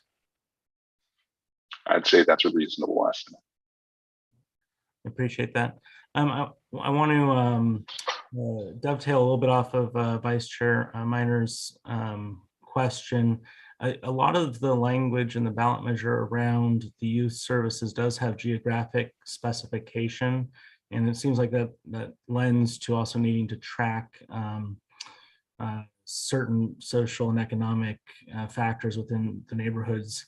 I know the county had done the portrait of Sonoma County, which had given us a pretty good geographic understanding of kind of where those areas are in Santa Rosa back when that came out. Has that been ongoing? Is that type of data utilized in the targeting of the programs? And if there was an area where I would love to see a follow-up, this is probably it, because it seems to be the most intricate in aspect of the Measure O ballot measure language that's probably fairly hard to tackle. Yeah, that's a great question. And we did have our own report that we released in 2016 with a lot of that information of, really getting into the targeted populations. Now we have the opportunity to use some of the other resources that are available, such as, the portrait of Sonoma, but also here at the city, we have equity priority groups and, really incredible work that I'm just going to name Beatriz Guerrero from our planning department has been putting together. And I think will be really kind of crucial in looking at how we provide services. And the other piece is our team works on providing an update for, this is what our agencies did. We have an RBA model, which is results-based accountability. So we ask, how much did we do? There's 3 questions. How many people participated? Are we better off? Do we turn the curve, basically? And so we also, as part of what we strive to do in as timely fashion as we possibly can is to provide these reports to the community so that community members know, like, this is what our partner agencies are working on, this is where the funding is going, and then we can talk about how collectively we're working with them to sort of expand that reach. Excellent, thank you. And then just one last question. It's so easy to focus on youth, and there's that one word in there of parents also. And I know you said family a few times, but are there specific programs that are being targeted towards parents around the educational directives in the measure? Could you tell me more about what do you mean by educational directives? Well, within the choice grants, the ballot measure references youth and parent programs. And so I'm just wondering what choice grant programs we funded that specifically target parent education. Yes, thank you. So one of our choice cycle 10 agencies that does that specifically is CAP through their Padres Unidos programs. But we also do parent education through LifeWorks, which is one of our mental health service providers. And also, really, honestly, most of these programs, even our REACH program at the Boys and Girls Club, they work a lot with the families as well as the youth that are currently in juvenile hall. I mean, I'd love, if I can, send over this 2020 choice update report, but yeah, the Padres Unidos ONCPI, which is a child parent institute. Yeah, they also, I'm sorry, I'm like looking specifically through our 2020 update so I could give you the most accurate information. But yes, most of our agencies work with the youth and families. Excellent. And just one last question. This can be a follow-up to, I usually try to send these types of detailed questions ahead of time and I didn't, but I was actually participating in a CPI training specifically around training concerning folks with developmental disabilities, often including folks on the autism spectrum and folks that don't have language. Are aspects of our programs, we make sure that there are some available and tailored for reaching into that community because they have higher rates of being victims of various types of crimes and such? Unfortunately, I can't say with certainty that the specific programs that we are funding have a focus on that, but definitely is an important, Jason. I was just going to say, as part of the general recreation programming, we do our summer and winter camps. In the summer camps, we also host at Howarth Park Camp Kennedy, and a second camp whose name is escaping me at the moment, that are centered on children with disabilities, and they're completely free to the participants. And they run in parallel with the normal camps.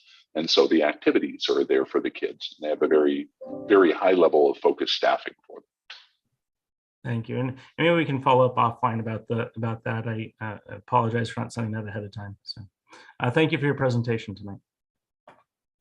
Thank you. And I just want to say one more really quick thing to Member Atkinson. I remembered your question. In terms of representation and STEM and our use of color, one program we did participate in very recently was the Latino Family Educational Summit at Sonoma State University. That is a program that I founded many years ago, and I'm having a really difficult time letting go of. So our staff was able to participate in table, but we're really hoping that next year we can have a bigger footprint. It is specifically working with Latino youth and families, and it's an invitation to the various departments, at Sonoma State. And when I was specifically doing the program, it was a call to the STEM and also business and nursing and those departments to connect them with you. So again, next year, hoping to have more capacity and more participation in that program.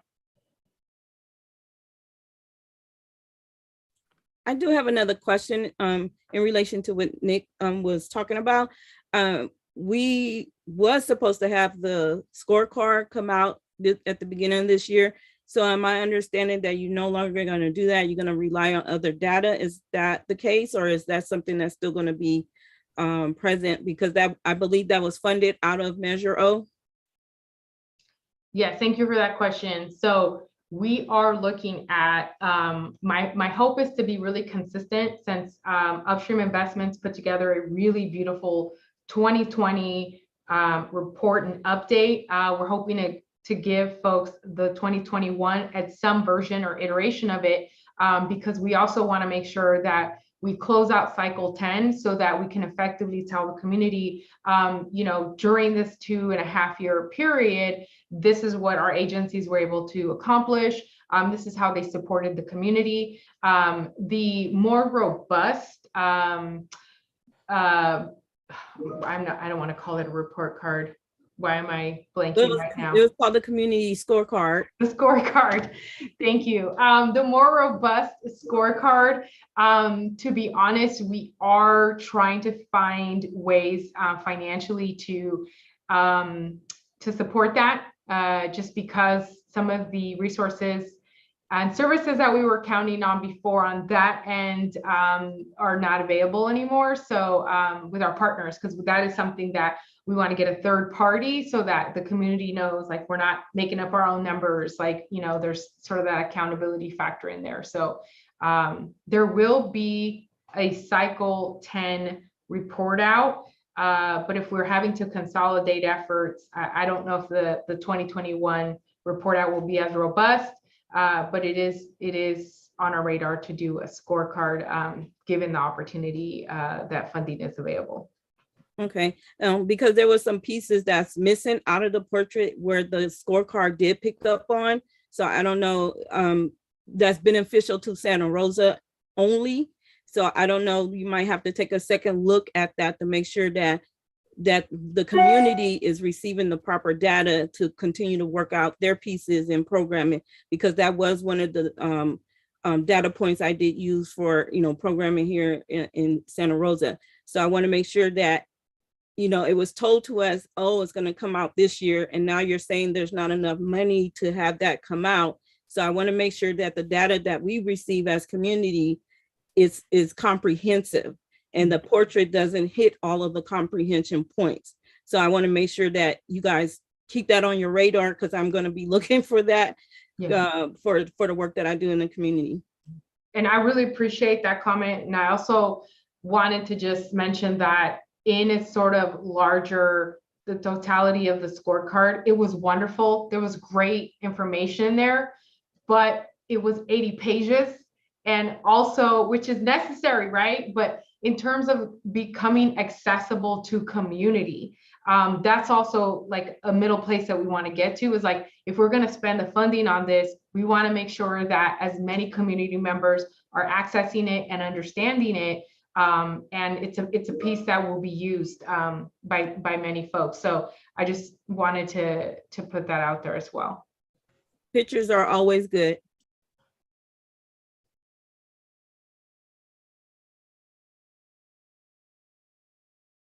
So do we have any more questions or comments for community? I always forget your title of your department.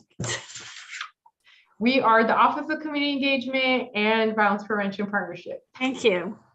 Any more questions or comments? I guess I have one question for you, Magali. Is the money for the scorecard come from Measure O money, or is that something that comes from the county? That is directly from Measure O funding. So is it in the budget for next year? It looks like a no. It wasn't included in the budget for next year, but there is available fund balance to, and that should make it available to put it into 23-24. Oh, so it won't be for the next couple of years then. We won't have that report. Not in sort of that 80-page version. Okay, the data is available, but we just, in terms of how to put it together, the cost of putting it together is prohibitive. Is that what you're saying? Okay. I just have to say, in terms of us moving out and asking the community for more money to expand Measure O starting in 2025 when it sunsets, that this is going to be a really important report to have. And it's disappointing personally to me that we don't have that information right now. So whatever information you can pull together, I think is going to be really needed for that, for the sales tax measure. And if I could just briefly expand on that, I don't know if an 80-page follow-up is necessary, like a reporting structure where there's a every 5-year 80-page more in-depth one, but something where we get the 2 to 3 page update where you pick the top indicators, the top leverage points that we should be tracking annually, so that we know that we're still on course until we get the next in-depth report. It might be worth, well, we're an oversight committee, so it's not my place to tell you what it's worth, but I know it'd be worth me a lot as an individual voter. And I really appreciate that. And so here's I wish I could just figure out how to put this in the chat box, but this is our 2020 report. And the reason why we love this so much is that the language is super accessible. There's wonderful infographics. It talks about place-based programming. It does identify lots of great results-based accountability information regarding our community. It also talks about the individual served, and it does provide this really beautiful map that you can't tell, and it's color coded. So we'd love to be able to get this over to you if that's an opportunity. So that this is kind of what I mean is like, we'd love to keep doing this on a year-to-year basis so that you can see the progress that we've made and what our organizations have worked on. And this is like incredibly accessible language and information.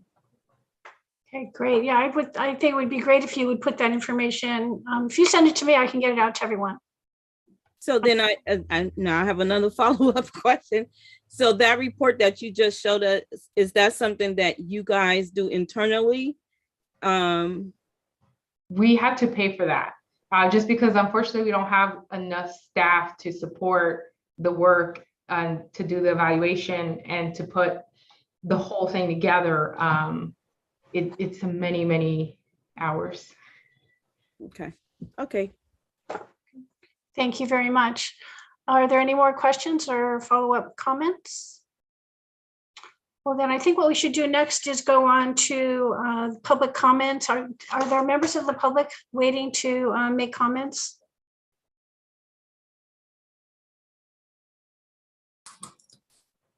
There were no emails received and I see no hands raised. Okay, great. Then what we need to do then is we need a motion to approve the budget as it is proposed and a second from someone. So who would like to make a motion? I'll move to approve the budget as proposed. Thank you. Second? Yes. Jenny? Okay. Yes. Okay, thank you. And then I believe we need to vote. Is that right? Will we do comments prior to voting? You want more comments? I thought we had comments already. Well, I was just doing questions, but I'm happy to go to a vote if that's not our process. No, that's fine. We can have comments now. Would be good. I didn't realize you wanted something. Thank you for bringing that up. I always wait for public comments to finish before I actually make comments. So. Gotcha. My sole comment is I just want to commend all the staff and specifically recognize the ASOs. I know how much work it goes into producing what looks like a simple one-pager when it gets to us, and I know it's not that simple. So just thank you, everyone. I just want to say that we're 18 years down the road, and it is incredibly impressive both the success of these funds and how well the city has maintained consistency in spending the funds the way the voters had intended with the original Measure O. I think, well, without a doubt, I can proudly vote to support this and say that the voters' intent has been not only met, but likely exceeded from where it was 18 years ago. So thank you all for tonight's presentation, and good luck at council. Would anyone else like to make comments? I don't see anyone, so I guess the next thing to do is to vote. So is that something I do or someone else does? Yes, Member Hinnant. Member Hinnant.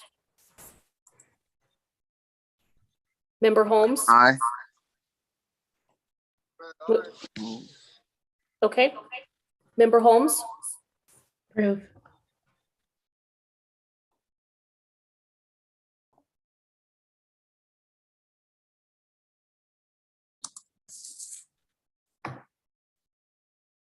Member Atkinson, Member Caston. Aye. Chair Bailey. Aye. Vice Chair Minor. Aye. Member Smith. Aye. Member Atkinson.